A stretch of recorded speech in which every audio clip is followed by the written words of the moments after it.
Hi everyone! So today mga beta, try naman natin tong trending na pantanggal daw ng whiteheads. And grabe kinikilabutan ako ngayon sa whiteheads na natatanggal niya. At dahil sobrang satisfying nga ng pagtanggal niya ng whiteheads, ayan, tatry na rin natin siya. Ayan guys, nakuha niya lahat ng inis ko, nakuha niya.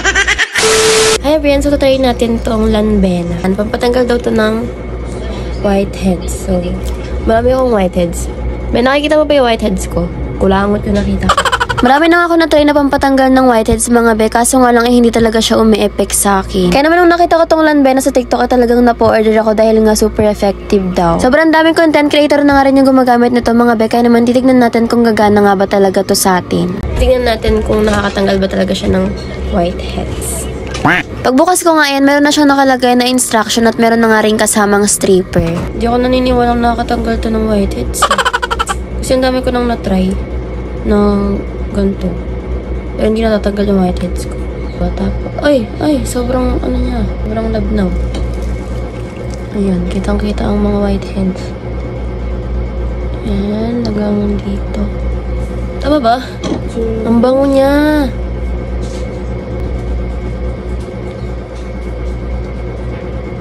Dapat ba makapal?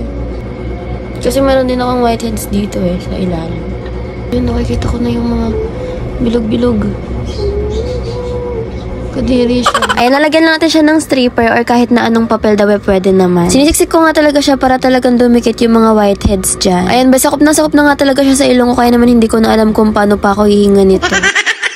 Alam, ang ganda ko pa rin kahit wala akong ilong. Guys, let's wait for ilang minuto hanggang sa matuyo na siya. Wala naman siya pakiramdam, di naman siya masakit. Medyo matagal nga lang siyang matuyo, kaya naman kung ano-ano na munang ginagawa ko habang pinapatuyo ko pa siya. After nga ng 5 minutes ay nagtry na nga akong tanggalin siya, pero ayan, medyo basa-basa pa, kaya naman binalik ko na lang muna ulit. Dahil ang tagal niya matuyo, i-blower natin siya. Ayan ba, hindi ko nga alam kung anong pumasok sa isip ko at bakit naisipan kong i-blower yung ilong ko.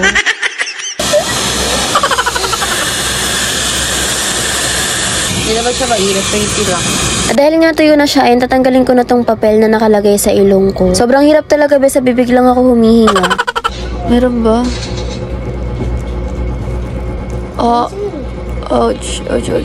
Dinahandahan ko na nga lang talaga yung pagtatanggal para nga sumama yung mga whiteheads, pero wala talaga akong makuha, be. Ayun! Nakuha niya yung makeup ko. Konti lang yung nakuha niya. Meron siya nakuha, ayan. Meron naman siyang nakuha kahit konti. Siguro kasi konti lang talaga yung whiteheads ko, kaya ganun. Ayan guys. Nakuha niya lahat ng inis ko, nakuha niya. Hindi sa iba ang dami. Hindi ko nga alam kung konti lang talaga yung whiteheads ko, kaya konti lang din yung nakuha niya. O hindi lang talaga ako marunong mag-apply ng ganito, be. Ayan, dahil hindi pa nga ako nakontento, ayan, trinay ko na kay daddy dahil nga marami siyang whiteheads, kitang-kita naman. Nilagyan na nga rin ni mama na itong papel at ayan, hihintayin lang ulit natin siyang matuyo. Nung natuyo na nga, ayan, tinanggal na rin namin, kaso nga lang wala talagang sumasama sa kanya. Hindi ko na nga alam mga be, siguro nga mali lang yung paglalagay namin o hindi lang talaga siya kumakapit. Comment nyo na nga lang pala sa comment section mga be kung paano nga ba talaga itong gamitin. Minukuha naman kami pero onting-onti lang talaga, hindi kagaya ron sa video kanina. Yun lang, palike, follow, and share nga pala ng page ko. Thanks for watching! Guys, tingnan niyo pagluto ko.